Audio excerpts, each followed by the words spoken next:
자, 오늘 우리가 함께 은혜 받으실 말씀은요, 에베소서 5장 18절에 있는 한 말씀만 보겠습니다. 올해 이 말씀 우리 교회 또 표이기도 합니다. 요절이 되는 규절입니다. 같이 하나님의 말씀을 함께 읽어보겠습니다. 같이 읽습니다. 시작. 술을 취하지 말라. 이는 방탕한 것이니 오직 성령으로 충만함을 받으라. 다시 한번 합니다. 시작. 술 취하지 말라. 이는 방탕한 것이니 오직 성령으로 충만함을 받으라. 아멘. 올해 우리 교회의 표는 다시 성령으로 충만하는 교회, 다시 성령으로 충만하는 교회. 교회는 성령님과 함께 시작을 했습니다. 사실 교회를 세우신 분은 예수님이시죠. 마태복음 16장 18절에 있는 말씀을 보면 또 내가 내게 이르노니 너는 베드로라. 내가 이 반석 위에 교회를 세우리니 음부의 권세가 이기지 못하리라. 이 말씀 또 우리가 익히 잘 아는 말씀입니다. 내가 교회를 세우겠다. 여러분, 교회를 세우신 분은 예수님이십니다. 당신이 십자가에서 피 흘리셔서 친히 세우신 유일한 하나님이 또 예수님이 세우신 기관은 교회라고 하는 기관입니다. 그래서 교회는 음부의 권세가 이기지 못한다, 이렇게 말씀하고 있습니다. 2000년 교회 역사를 보면 교회는 사실은 많은 박해도 받았고 또 많은 어려움도 겪었습니다. 그럼에도 불구하고 교회는 지금까지 든든히 서가고 있고 주님 오시는 그날까지 절대로 교회는 음부의 권세가 이기지 못할 줄로 믿습니다. 할렐루야. 그런데 예수님은 교회를 세우겠다라고 말씀하시고 십자가 지시고 40일 동안 계시다가 승천을 하십니다. 그런데 승천하시기 전에 제자들에게 이렇게 간곡하게 당부를 하세요. 너희는 예루살렘을 떠나지 말고 아버지께서 너에게 약속하신 그 성령을 기다리라, 이렇게 말씀을 해주셨어요. 요한은 물로 침례를 베풀었지만 너희는 몇 날이 못 되어서 성령으로 침례를 받을 것이다, 이런 말씀을 해주셨습니다. 그러면서 예수님이 너희는 성령이 임하시면 너희가 권능을 받고, 성령이 임하시면 너희가 권능을 받고 예루살렘과 온 유대와 사마리아와 땅끝까지 이르러 내 증인이 되리라, 이렇게 사명, 교회의 사명, 성도들의 사명을 말씀해 주셨습니다.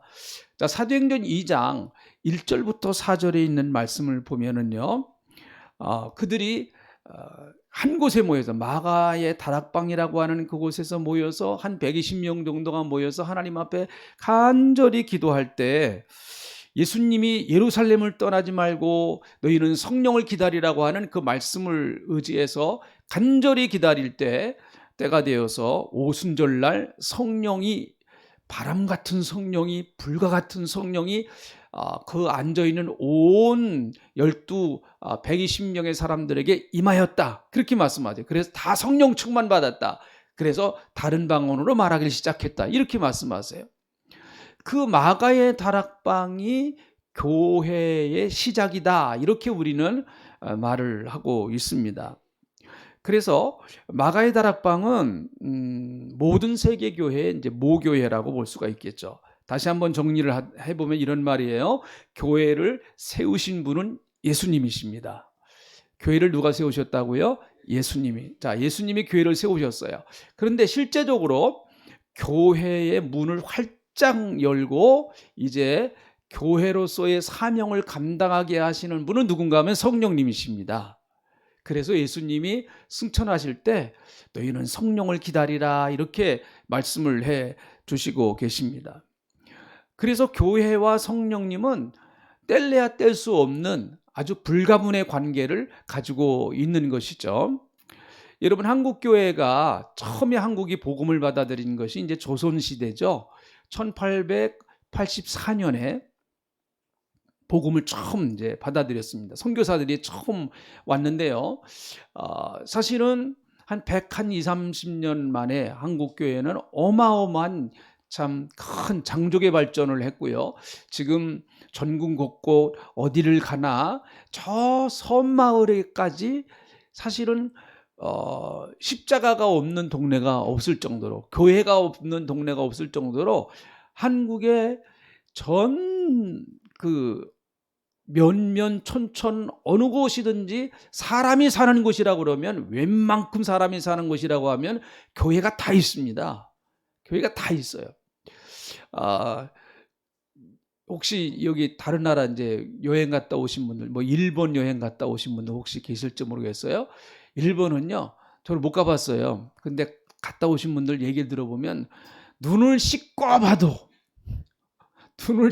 봐도 교회 찾기 엄청나게 어렵답니다. 교회 찾기요.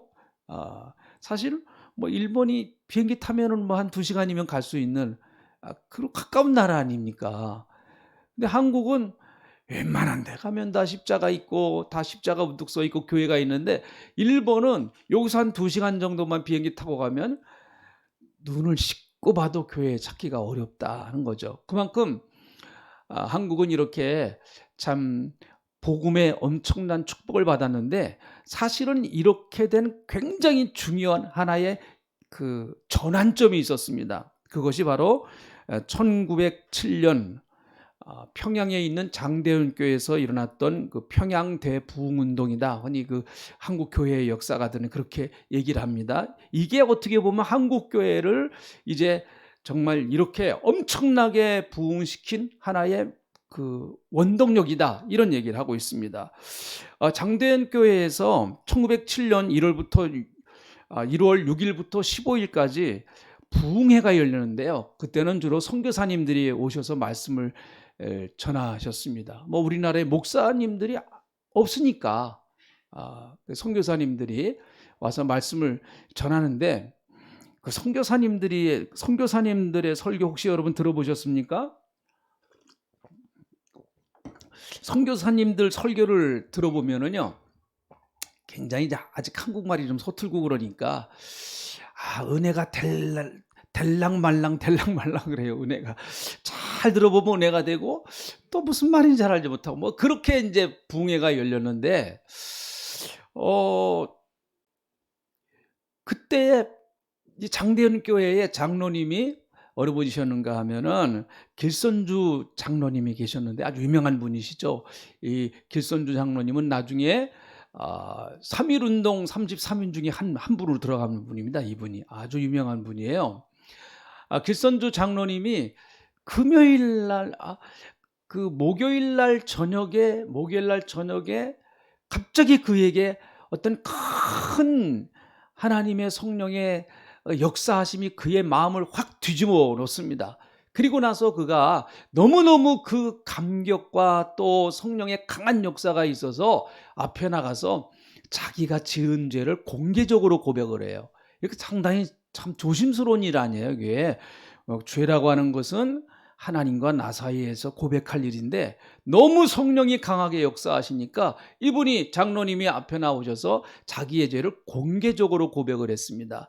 내 아주 친한 친구가 죽으면서 그 재산을 정리해서 좀 관리를 잘 해달라 그렇게 부탁을 했는데, 내가 그 재산을 정리하면서 뭐 우리나라 돈으로 지금 뭐 환산해서 따지면 한 1,000만 원 정도 이렇게 슬쩍했다고, 그렇게 그 앞에 나와서 그걸 이제 고백을 하는 거예요.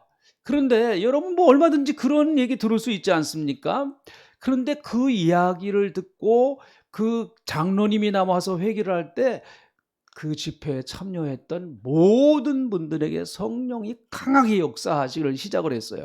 그래서 나도 죄를 졌습니다 하면서 공개적으로 나와서 죄를 고백하기 시작하는데, 그 다음날 교회사에 보면 그 다음날 새벽 5시까지 성도들이 자리를 뜨지 않고 회개하고 눈물 흘리면서 회개하고 죄를 고백하면서 그 엄청난 그 역사가 이 장대현 교회에서 일어나기 시작했습니다. 그래서 그 불길이 조선 땅에 전 조선 땅에 퍼지고, 조선 교회에 이제 그 은혜가 막 퍼지기 시작하여서, 그때를 기점으로 해서 한국 교회가 부흥에 엄청난 그 폭발이 일어났다. 그렇게 이제 한국 교회사를 연구하는 분들은 대부분 다 이 1907년 장대현 교회에서 일어났던 부흥 운동을 평가를 하고 있습니다. 사실 그래서 이것도 뭐 정확한 얘기인지는 모르겠습니다만은 새벽 기도도 그 길손주 목사님 그때 중심으로 해서 그때 새벽 기도가 사실은 시작됐다. 그런 이야기도 있어요. 사실 새벽 기도하는 나라가 없거든요. 세계에서 새벽 기도하는 나라 없습니다. 근데 한국은 주야장창 새벽 기도하지 않습니까? 그게 하나의 시발점이 됐다. 이런 이야기를 하고 있는데, 그래서 한국은 특별히 평양은 동양의 예루살렘이다. 이렇게까지 별명이 붙을 정도로 큰 역사가 일어났어요. 그때 그 사건을 목격했던 선교사님이 이런 이야기를 남겼습니다. 사도행전 이후 가장 강력한 성령의 역사가 일어난 것 같다. 자기가 볼 때 그 현장에서 그 현장을 참여했던 선교사님이 사도행전 이후에 가장 어마어마한 성령의 역사가 일어났다. 이렇게 그런 글을 남기기도 했습니다. 지금의 한국교회의 부흥에 큰 원동력이 되었죠. 어느 교회든지 여러분이 개척 시절에는 뜨겁습니다. 개척 시절에는. 그리고 또 첫 은혜 받았을 때는 뜨겁고 다 그렇잖아요. 여러분들도 처음 은혜 받으셨을 때 정말 뜨겁게 은혜 받고 그런 분들은 한번 이렇게 생각해 보시기 바랍니다. 얼마나 참 간절한 마음으로 주님 앞에 기도하고 또 찬양도 하고 예배도 드리고 그랬을까요? 저도 너무너무 그 첫 은혜 받았을 때 너무너무 참 감사해가지고 그 주일학교 학생들 데리고 그냥 예수님 전하고 하는 그런 기억이 나고 또 삼각산에 가서 기도하고 뭐 그런 이제 기억이 나고, 그래서 우리 교인들도 삼각산에 가서 많이 기도하고 금요일 날도 가서 기도하고 또 우리 여전도의 기도회를 삼각산에 가서 많이 했어요. 사실은요. 그때 점심도 거기서, 그때는 뭐 그런 거 제재를 안 했으니까 그때 가서 된장찌개도 끓여 먹고 뭐 이제 그랬던 때가 있었습니다. 뭐 어떻게 보면 다 지금 이렇게 뒤돌아보면은 하나의 좋은 추억거리로 이렇게 남아 있는데 지금은 못 들어가죠. 이렇게 산에 가서 기도 세게 할 수 없을 정도로 이렇게 지금은 제재가 심한데, 그 당시에 여러분 우리 교회가 처음에 개척되었을 때에 금요 기도회에 많은 분들이 나왔어요. 그때는 또 특별히 청년들이 많이 있었기 때문에 청년들이 얼마나 뜨거워요. 그래서 나와서 뜨겁게 많이 기도하고 그랬습니다. 그래서 금요 기도회에 나오신 분들은 그냥 본인이 원하지를 않아도 방언이 그냥 터져버렸어요. 방언이 뭔지도 모르고 그냥 방언이 막 터졌습니다. 어떤 분들은 졸다가 받았죠. 졸다가. 어쨌든 그렇게 은혜를 사모하고 그랬던 그 다 개척 시절에 그 초기에 뭐 있었던 어느 교회든지 이런 경험들이 다 있단 말이죠. 하나님께서 올해 우리 교회에 다시 성령의 충만함을 받으라. 다시 성령 충만한 교회. 한번 같이 해보시죠. 시작. 다시 성령 충만한 교회. 할렐루야. 다시 성령 충만한 교회. 여러분, 성령 충만을 받아야만 교회가 교회다워질 수 있고 성도가 성도다워질 수가 있습니다. 코로나 기간 동안에 사실은 한국교회가 뭐 이건 전체 한국교회 전체적인 문제입니다. 뭐 어느 교회 몇몇 문제가 아니고 사실은 한국교회가 굉장히 영적으로 이렇게 좀 가라앉아 있는 이런 상황이 될 수밖에 없었습니다. 기운이 빠져 있었습니다. 코로나가 이제 거의 끝났다고 하지만은 그 영향이 워낙 그 강하게 남아 있기 때문에 아직까지도 이런 그 어떤 영적인 침체에서 벗어나려고 지금 굉장히 많은 애를 쓰고 있지만은 이게 쉽게 잘 벗어나지를 않는 것도 사실이에요. 여러분, 다시 교회가 다시 회복되고 교회가 다시 살아나려고 한다고 하면 정말 다시 한번 성령께서 교회에 강하게 역사하셔야만 교회가 새롭게 변화되고 또 교회가 하나님의 뜻을 이루고 교회는 교회다워지고 성도는 성도다워지는 역사가 있을 줄로 믿습니다. 사도행전 2장에 보면 성령의 역사를 두 가지 상징적인 의미로 설명을 해요. 하나는 바람 같은 성령이다. 하나는 불과 같은 성령이다. 이 두 가지 모습으로 상징적인 모습으로 임했습니다. 자, 한번 따라 하시죠. 바람 같은 성령, 불 같은 성령. 여러분, 바람이나 불은요, 뭔가를 변화시키는 일을 합니다. 바람이나 불은요, 바람, 태풍도 무섭습니다. 불요, 불 얼마나 무서운지 아시잖아요. 성냥개피 하나가 온 산을 다 태울 수 있습니다. 바람이 불면, 특별히 미국 같은 데 이렇게 가끔 뉴스에 보면은 뭐 태풍이 지나간 자리는 완전히 그 사람들은 뭐 목조 건물이 많아서 그런지 집이 완전히 다 날아가 버리더라고요. 확 다. 아주 그 지역 자체가 전부 다 초토화돼 버리고 만단 말이죠. 그러니까 교회도 역시 마찬가지예요. 여러분, 파도를 일으키는 것은 바닷물 자체가 파도를 일으키는 게 아닙니다. 파도는 누가 일으켜요? 바람이 불어야 파도가 일어납니다. 바람이 불어야. 올해 저희 교회에 이런 성령의 바람이 강력하게 일어나는 역사가 있기를 주의 이름으로 축복합니다. 또 그리고 성령의 불이, 정말 성령의 불이 뜨겁게, 그래서 우리가 기도를 하더라도 뜨겁게 기도하고 또 예배를 하더라도 뜨겁게 예배를 하고, 그리고 또 우리가 하나님 앞에 헌신을 하더라도 뜨겁게 헌신을 하고, 돈을 벌더라도 뜨겁게 벌고.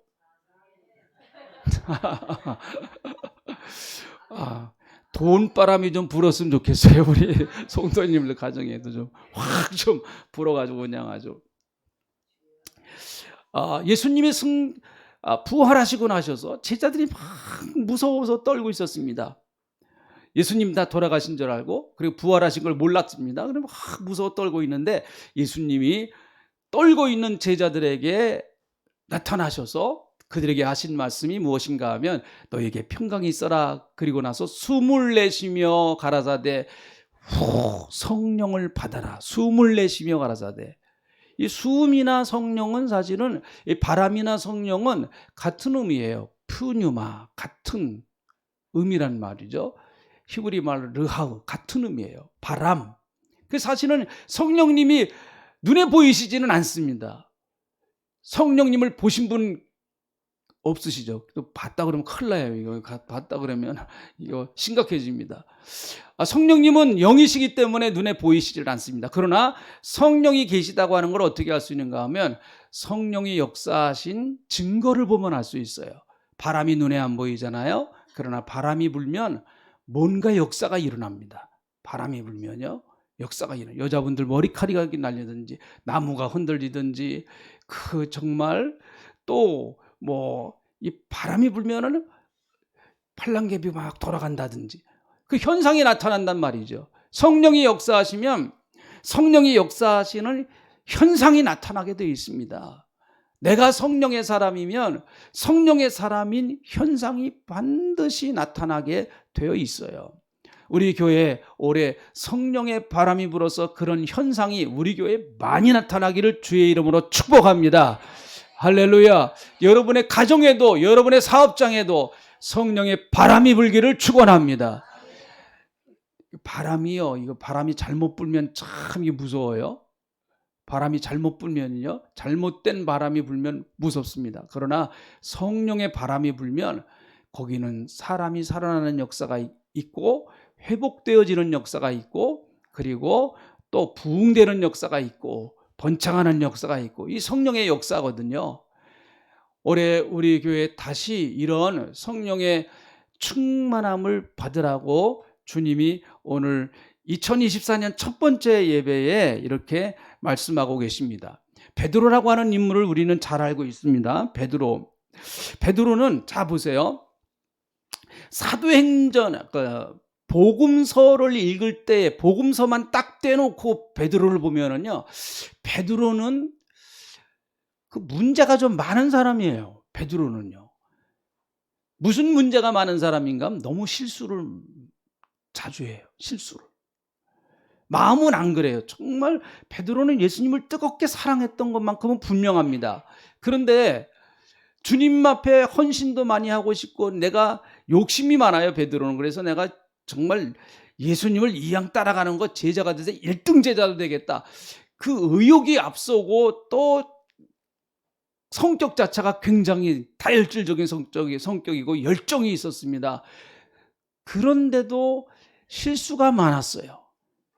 그래서 예수님이 내가 예루살렘에 올라가면 마태복음 17장을 보면 내가 예루살렘에 올라가면은 장로들과 서기관들과 제사장들에게 잡혀서 죽을 것이고 그리고 부활할 것이다. 이렇게 말씀합니다.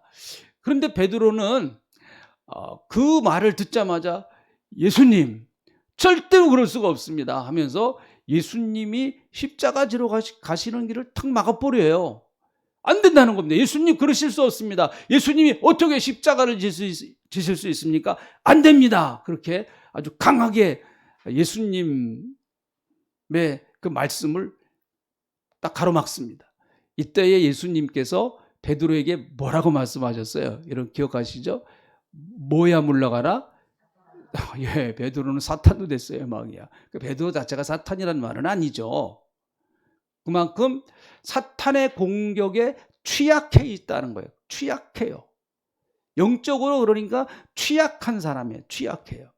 영적으로 견고하지 못하고 영적으로 강하지 못하니까 인간적인 의욕만 앞서는 거예요. 그러다가 보니까 사탄이 공격하면 쉽게 넘어지기도 하고 실수도 하고 그렇게 되는 것이죠.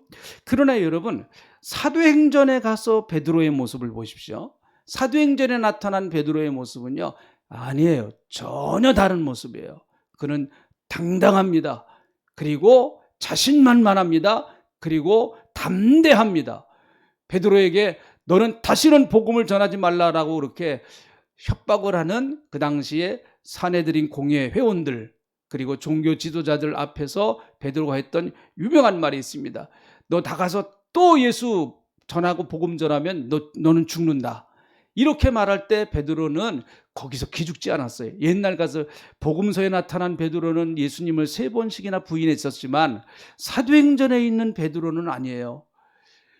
나는 하나님 앞에서 여러분 생각해 보시기 바랍니다. 하나님 앞에서 사람의 말 듣는 것이 옳은지 하나님 말씀 듣는 것이 옳은지 여러분들이 판단해 보세요. 나는 보고 들은 것을 말하지 아니할 수 없습니다. 당신들이 나를 죽인다고 할지라도 나는 예수님을 받고 예수님의 십자가와 부활을 경험했기 때문에 나는 그거 전하지 않을 수 없어요. 죽일래면 죽이세요 하면서 이렇게 아주 담대한 사람이 되어서 자신 있게 용기 있게 복음을 전하더라고요. 그러면 여러분 복음서와 사도행전에 나온 복음서의 베드로와 사도행전의 베드로는 왜 그렇게 다르냔 말이에요. 사람이 똑같은 사람인데. 근데 그 중간에 뭐가 끼는가 하면 오순절 사건이 끼어요. 오순절 사건이.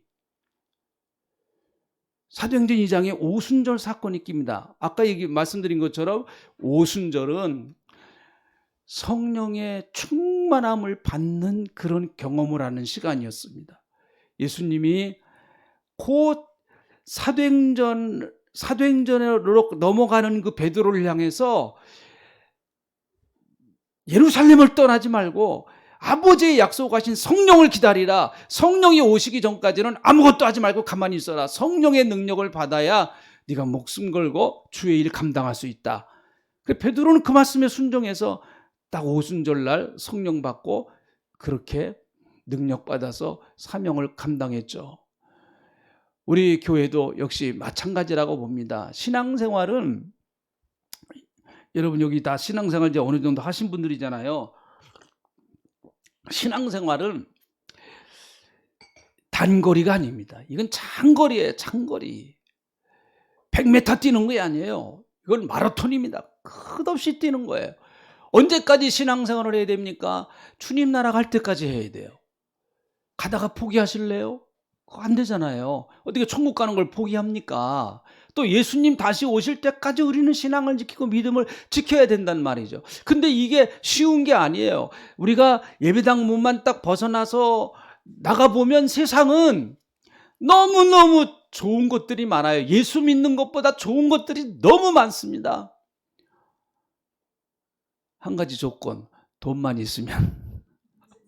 돈만 있으면 너무너무 정말 좋은 게 많을 것 같아요. 뭐 저는 뭐 그런지 잘 모르겠습니다만 어쨌든 우리가 상식적으로 생각해도 그러잖아요. 그런 가운데서 우리의 믿음을 지켜야 되기 때문에 이게 어떻게 우리의 힘을 가지고 이게 가능하겠습니까? 그래서 내 연약함을 아시기 때문에 내 연약함을 도와주시기 위해서 오시는 분이 누군가 하면 성령님이시란 말이죠. 우리의 연약함을 성령이 아신다고 그랬습니다.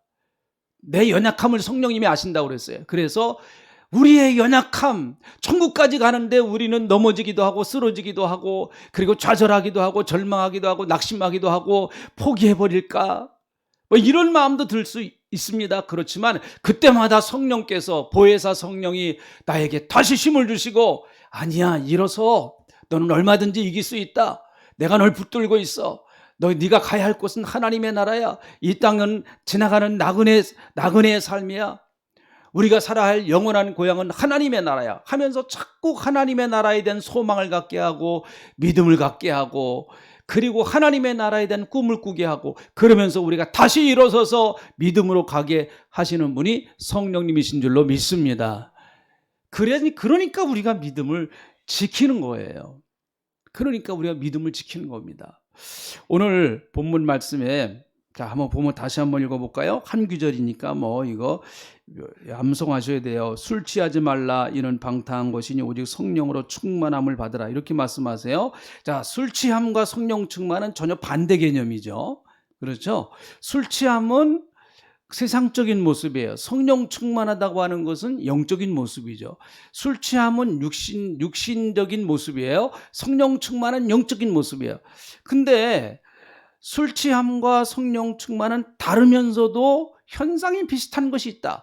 성령 충만을 여러분 이해시키기 위하여 바울이 어떻게 보면 술 취함을 이렇게 말하면서 성령 충만을 이해시키려고 했던 것 같기도 해요. 이 말씀은요.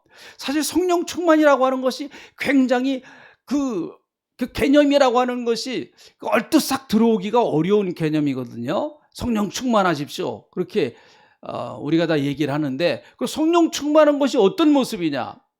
앞에 나오는 술 취함 이것과 성령 충만은 굉장히 대칭적이면서도 비슷한 것이 있다라는 것이죠. 그래서 술 취함을 이해하면 성령 충만도 이해할 수 있다.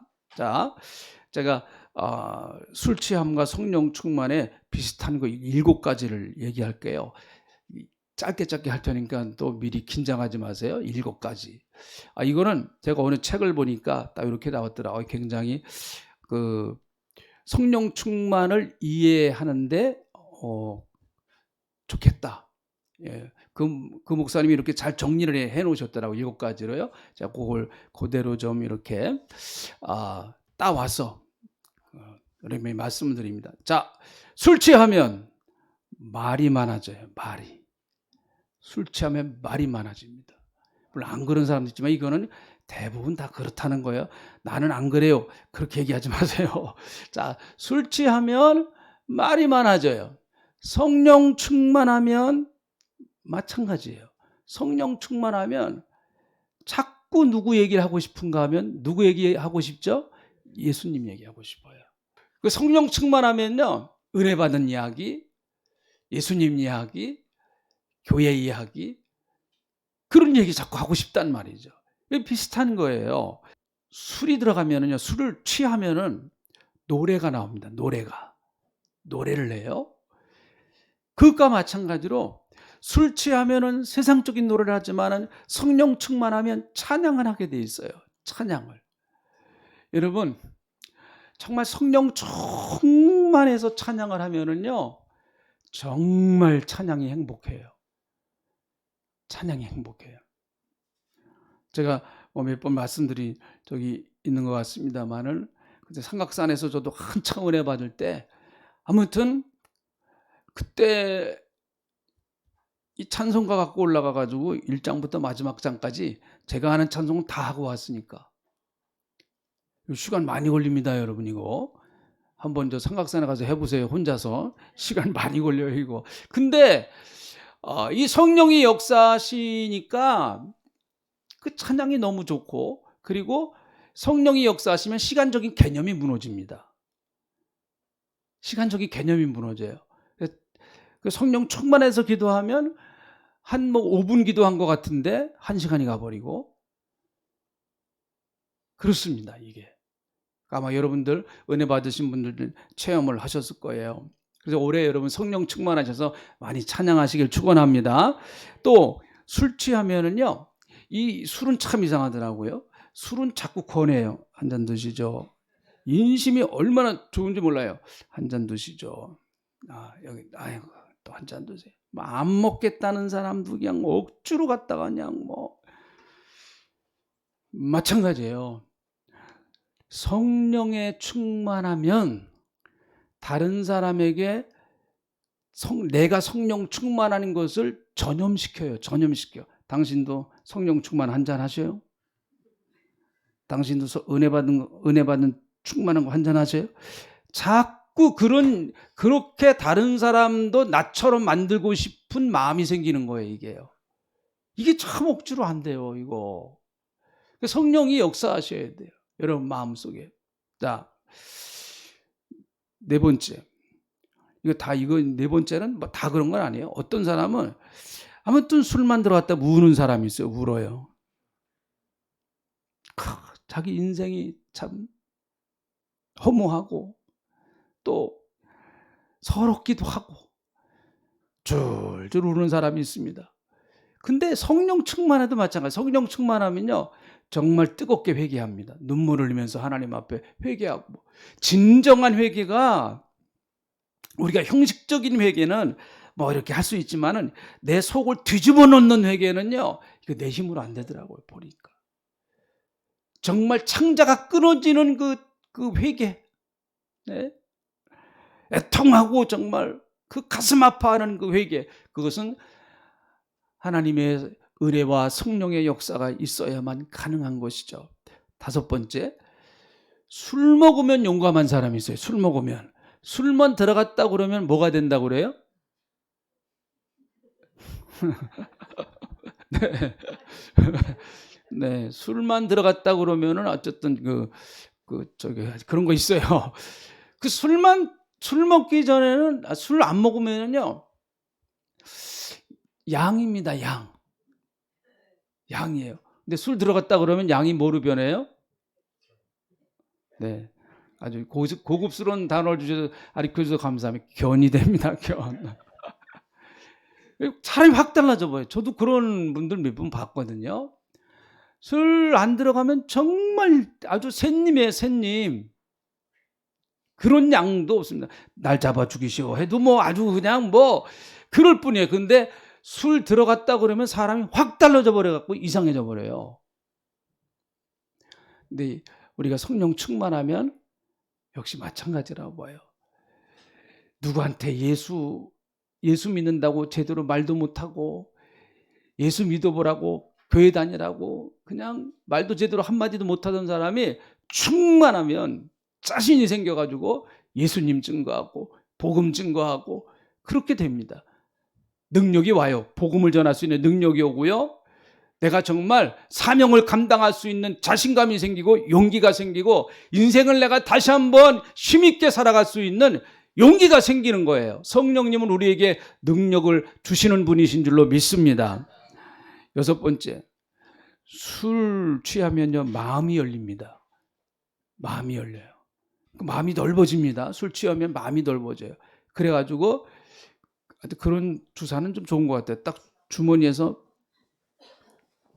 지갑을 꺼내가지고 그냥 평소에는 그냥 돈 1,000원도 안 주던 사람이 탁 술만 들어갔다 그러면 꺼내가지고 그냥 10,000원짜리 막 나오고, 야 일로 와 하면서 마음이 후해지고요, 마음이 넓어져요.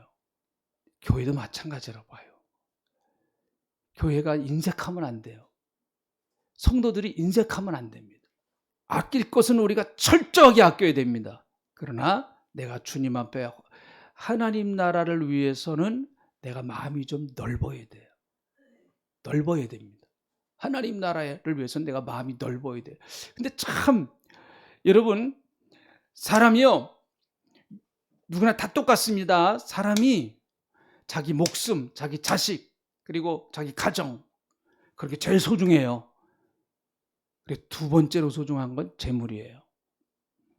누구나 다 똑같습니다.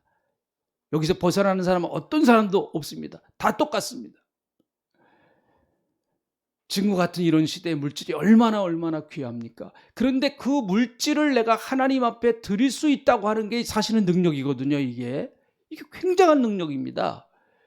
내가 내 목숨과도 같이 그렇게 아끼는 물질을 내가 주님 앞에 내놓는다고 하는 게 이게 쉬운 일이 아니란 말이죠. 절대로.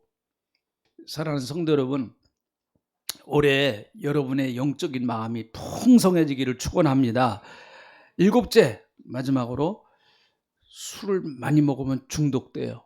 잘 아시잖아요. 술 중독 알코올 중독 얼마나 무섭습니까? 알코올 중독인 분이 혹시 주위에 있다고 하면 그 주위에 있는 분들은 정말 힘들어서 못 살아요. 아버지가 알코올 중독이다. 그러면 자식들 정말 어렵습니다. 남편이 알코올 중독이다. 아내 못 살아요. 살 수가 없습니다. 사람을 얼마나 괴롭히고 힘들게 하는지요. 중독됐다고 하는 것은 술이 없으면 못 살아요. 살 수가 없습니다. 그것과 마찬가지로 우리가 성령의 충만함을 받으면 예수 없이는 못 살아요. 자, 아멘 합시다. 아멘. 올해 우리 교회가 다 성령 충만해서 즐거운 행복한 교회 생활, 행복한 가정 생활, 직장 생활도 행복하시고요. 그래서 어려울 때마다 성령님께 자꾸 물어보세요. 저는 성령님께 자꾸 물어봐요. 성령님, 이럴 때 어떻게 해야 돼요? 성령님 지혜를 주세요. 성령님, 저 힘들어요. 성령님 붙들어 주세요. 성령님한테 자꾸 물어보십시오. 올해 많이 물어보세요. 모를 때 물어보고 힘들 때 성령님께 자꾸 힘을 달라고 하고. 여러분, 성령님은 내 안에 계시기 때문에 나와 대화하고 싶으신 분이세요. 자꾸 성령님께 말을 거세요. 한번 따라 합시다. 성령님께 말을 걸자. 네, 올해 말을 많이 걸어보세요. 성령님께. 그래서 성령께 순종하는 우리 교회와 성도님들이 되셔서 하나님이 성령을 따라 사는 사람들에게 어떻게 역사하시고 무슨 복을 주시는지 우리가 기대하며 살아가는 한 해 되시기를 축원합니다. 기도하겠습니다. 올해 우리 교회와 성도님들과 가정이 참으로 다시 성령으로 충만하여서 하나님이 기뻐하시는 교회, 성도님들, 가정, 우리 직분자들, 재직들, 성도님들 다 되게 하여 주시옵소서. 감사합니다. 예수님의 이름으로 기도하옵나이다. 아멘.